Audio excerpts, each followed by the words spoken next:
मैं DFO Rohru N Ravishankar आप सभी को ऑनलाइन माध्यम से और प्रिंट माध्यम से ये इंटीमेट करना चाहता हूँ कि रोडू वन मंडल की तरफ से हम आज एक ऑपरेशन किया था जिसका नाम हम ऑपरेशन क्लोइंग बैक रखा है। ये वाइल्ड लाइफ क्राइम को लेके है और इसमें हमें कॉन्फिडेंशियल इन्फॉर्मेशन हमारे सूत्रों से मिला था कि अनेक वाइल्ड लाइफ आर्टिकल्स जो है यहाँ रोडू मार्केट में, मेन मार्केट और अपर बाज़ार में कुछ शॉप्स, ज्वेलरी शॉप्स में रखा गया है और इसका कंसीलमेंट और सेल जो है, जो वाइल्ड लाइफ प्रोटेक्शन एक्ट की जो वायलेशन है वेरियस सेक्शंस का, इसकी तहत होने जा रहा है शहर के अंदर या मार्केट के अंदर। तो इस इनपुट के आधार पर हमने आज ये ऑपरेशन प्लान किया और ये ऑपरेशन सुबह 10:30 बजे से शुरू था और करीब 3 घंटा चला, अराउंड 1:30 तक, जिसमें हमारा करीब 45 स्टाफ मौजूद थे, जिसमें 12 डेप्यूटी रेंजर्स थे, केवल मतलब 22 फॉरेस्ट गार्ड्स और 12 एक वन मित्रस थे, जो ये ऑपरेशन की पार्ट था। तो जैसे आप लोग बता सकते हैं कि 45 तो बहुत बड़ा नंबर है, तो इनको टीम्स में बांटा गया था और हमने 6 जगह जो हमें चुना था, ये 6 जगह में हमने स्ट्राइक किया है और साइमल्टेनियसली स्ट्राइक किया ताकि वो सरप्राइज एलिमेंट रहे और हमें जो कामयाबी है वो मिले। और इसकी जो रिजल्ट है कि हमारे सामने आज रिजल्ट जो है कि करीब 86 जो है सस्पेक्टेड लेपर्ड क्लॉस, जो तेंदुआ है, कॉमन लेपर्ड है, इसके सस्पेक्टेड क्लॉस हमें अलग अलग दुकान से, मतलब 6 जो शॉप्स है यहाँ से हमें रिकवर किया है और वाइल्ड लाइफ प्रोटेक्शन एक्ट के तहत हमने इसको सेक्शन 50 के अनुसार जो है कंसर्न डेप्यूटी रेंजर्स जो है इसको सीज किया गया। और इसके अलावा 5 लेपर्ड टूथ जो एक शॉप से हमें जो मिला, जो रिकवर हुआ, वो भी हमें सीज कर लिया हमने।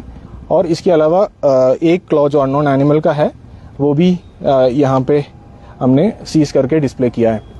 अभी इसके अलावा 10 फेदर्स कोई एक अननोन बर्ड का वो भी रिकवर किया है फ्रॉम अ पर्टिकुलर शॉप।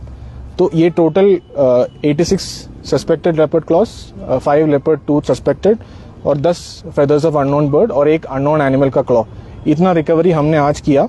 तो मान के चलिए कि total around 100 wildlife articles जो सस्पेक्टेड है। अब इसका जो डिटेल्ड जांच है, जो फॉरेंसिक एनालिसिस है, ये wild life institute of India and other wild life forensic laboratories जो है उनसे कोऑर्डिनेशन में किया जाएगा और उसमें ये सामने आएगा कि ये एग्जैक्टली कौन सा जानवर का है, कौन सा एज है, या इसमें कोई फेक वाइल्ड लाइफ आर्टिकल भी है, वो उसका जांच अलग से हम डिटेल्ड इन्वेस्टिगेशन और डिटेल सैंपल के लिए हम भेजा जाएगा। अब इसके अलावा इसकी कनेक्शन में जो वहाँ पे मौजूद थे या ऑनर्स, मोस्टली हमने ऑनर्स को ही इसमें गिरफ्तार किया है वाइल्ड लाइफ प्रोटेक्शन एक्ट के अनुसार और इनको अभी थोड़ी देर में मजिस्ट्रेट के सामने पेश किया जाएगा। मेडिकल एग्जामिनेशन भी ऑलमोस्ट ऑल एक्यूज्ड का हो चुका है और आफ्टर दैट हम इसमें रिमांड के लिए रिक्वेस्ट करेंगे।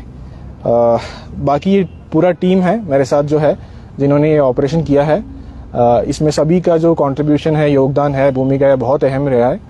स्पेशली जो हमारा सीनियर डेप्यूटी रेंजर्स है जो टीम को लीड कर रहा है, उनका कंट्रीब्यूशन बहुत अच्छा रहा है और खासकर जो वन मित्रास का भी इन्वॉल्वमेंट, क्योंकि पहले टाइम वो इस तरह की एक ऑपरेशन कर रहा है या सर्च ऑपरेशन कर रहा है, तो सभी जो एक टीम वर्क की मतलब सफलता है जो अब आज हमें मिले है।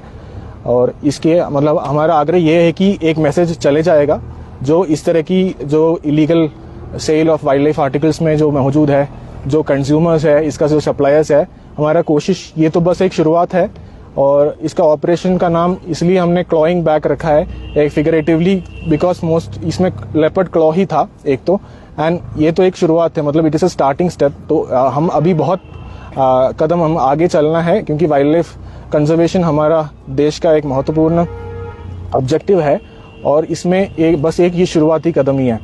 और मैं सभी स्टाफ को मतलब अप्रिशिएट करना चाहूँगा उनको अपने एफर्ट्स के लिए, क्योंकि बहुत ही चैलेंजिंग ऑपरेशन था ये और ये टारगेटेड था, बहुत ही शॉर्ट समय में करना था और बहुत ही क्राउडेड एरिया में करना था। तो my appreciation goes to each and every one of the team member.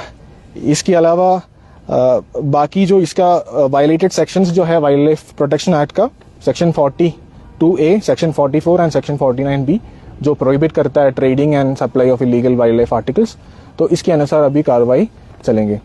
तो बस यही है। सर, इसमें कितने लोगों की गिरफ्तारी अभी जो आप बात कर रहे थे मजिस्ट्रेट के सामने पेश करना, कितने लोगों का? अभी 6 जगह हमने किया था, 6 शॉप्स में, 3 अपर बाजार में, 3 लोअर, मतलब 3 मेन मार्केट में ज्वेलरी की शॉप सारे ज्वेलरी की शॉप्स थे, जिसमें ये मतलब ये जो आइटम्स है illegal acquired wild life articles या सस्पेक्टेड टू बी सो, उसका सेल मतलब सेल के लिए उन्होंने रखा था। अब इसमें एक एक दुकान से मतलब जो भी मतलब 500 में हमें ऑनर्स ही मिल गया। एक केस में जो वहां पे मैनेजर है या सेलर है उनको अरेस्ट किया है, और उस केस में अभी हम ओनर की तलाश में है। अब ओनर शायद अब्सकॉन्डिंग है, उसका मतलब बता कर रहा है, तो बाकी जांच अभी डिटेल में होना है। जैसे कि भी बताया कि भी फॉरेंसिक रिपोर्ट आनी है, अभी संभवतः कुछ नकली भी हो सकते हैं, कुछ भी हो सकता है, वो बात की बात है। हाँ जी, हाँ जी। लेकिन अगर मान के चलते हैं कि सारी चीजों को 70, 80 या 90% भी ये सही पाए जाते हैं, हाँ। तो क्या उम्मीद है या फिर आपकी इन्वेस्टिगेशन क्या कहती है कि ये क्या लोकल यहाँ के हंटिंग करने के बाद प्राप्त हुए अवशेष हैं, या फिर कहीं से बाहर से इसको सेल आउट किया जा रहा है? ये भी एक अभी ये तो बहुत ही इनिशियल स्टेज पे है, ये बताने के लिए अभी हमारे पास वक्त कम है, तो we need more time to carry out detailed investigation. इसलिए हम इनका कस्टोडियल इंटरोगेशन के लिए रिक्वेस्ट कर रहे हैं मजिस्ट्रेट से, सो दैट इसका जो बैकवर्ड लिंकेजेस है, मतलब ये कहाँ से सप्लाई होता है, कौन इसके पीछे हंटर्स है, पोचर्स है, तो इसके बारे में पता करने के लिए हमें एक डिटेल्ड इन्वेस्टिगेशन का जरूरत है। हो सकता है डेफिनेटली कि इसमें इंटर स्टेट लिंकेज हो, इंटर डिस्ट्रिक्ट लिंकेज हो, तो ये सब पॉसिबिलिटीज है जी। Thank you sir. और कोई सवाल? Thank you so much. इनकी नाम तो ओपन नहीं की हुई, हाँ, जिनको नाम ओपन वो अलग से प्रेस